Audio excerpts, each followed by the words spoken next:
Hey Haunters, this is Liam. I'm back with the highly anticipated follow-up to part 1 of my pumpkin corpsing tutorial. Again, we're talking about taking a dollar store pumpkin and turning him into this guy. So far what we've done is applied cobwebs and prop latex to this fellow. And in between videos I gave him a coat of black spray paint and then put on top of that a coat of just some regular orange spray paint. So this is what I get. I mentioned in the video before that sometimes, the mouth gets a little covered up, the eyes. This guy is okay. This guy kind of had to punch the eyes out a little bit, but it's no big deal because I'm actually going to put a light inside it, so it'll shine through either way. This is an example of the light that I'm using, and I'll talk a little bit more about that in just a minute. So what I'm going to do is I'm just going to take some dark walnut wood finish, pretty basic, like $5 at Home Depot, and just use that to give the guy a little more character, kind of age it a little bit. And I'm just going to use a rag to apply it. This one's been used a few times, obviously, but see if we can get a few more uses out of it. So I'm just going to dip this in, kind of rub the wood stain over this guy, and then wipe it off a little bit too as I go. That seems to give, pretty good effect. Gives it kind of a nice creepy gloss too, which seems to work pretty well. So I'm just going to put this over the whole pumpkin. Be sure I get it in the little crevices too.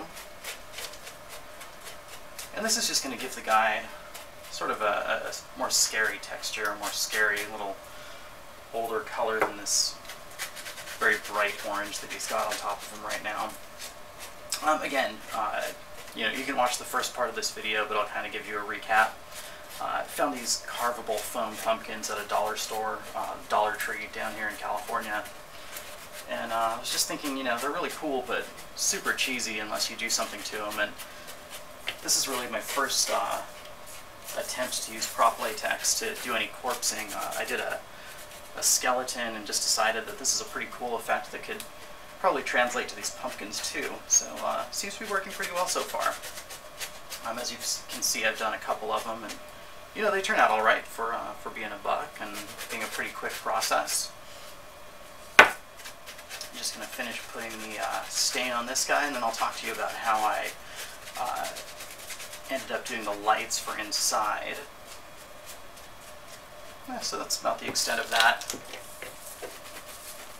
Cover up the places my fingers screwed up. And that's that. I'm pretty good with that. Pretty basic, pretty easy. Nothing too crazy. Just takes a small amount of time, and again, it's very affordable. So I mentioned I'm going to talk about the lighting that I'm using. I ended up last year buying these nice LED, flicker LEDs from Electronic Gold Mine. Pretty sure that's where I bought them anyway. They look kind of like that, if you can see it. They have just a little kind of candle tip on them that I end up taking off, but kind of diffuses the light a little bit if you want to use it like that too. But all I did was soldered in a resistor.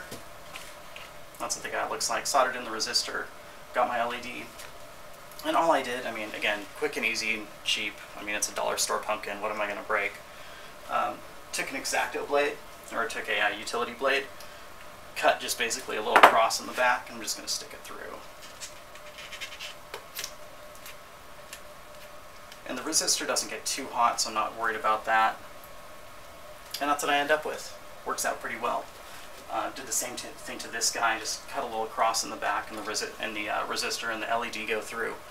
And just took them up to my 12-volt power source. I'm just using an old hard drive enclosure, which works out pretty well. And that's that. That's about the extent of creating and lighting up a corpse pumpkin. So I hope that was helpful. Also wanted to mention that when I get around to it, hopefully sooner than I got around to doing this one, I'm going to show you how to make a fake animal pelt. I'm going to have a room with a bunch of these, and actually I have some that are much bigger than this one, but same process actually. Some prop latex, some spider web, and some weird packing material that I got with some yard furniture that I bought earlier this year. So I'll walk you through this. I'll show you how I did this in my next tutorial. So thanks for watching. I appreciate it, and be sure and subscribe. Thanks.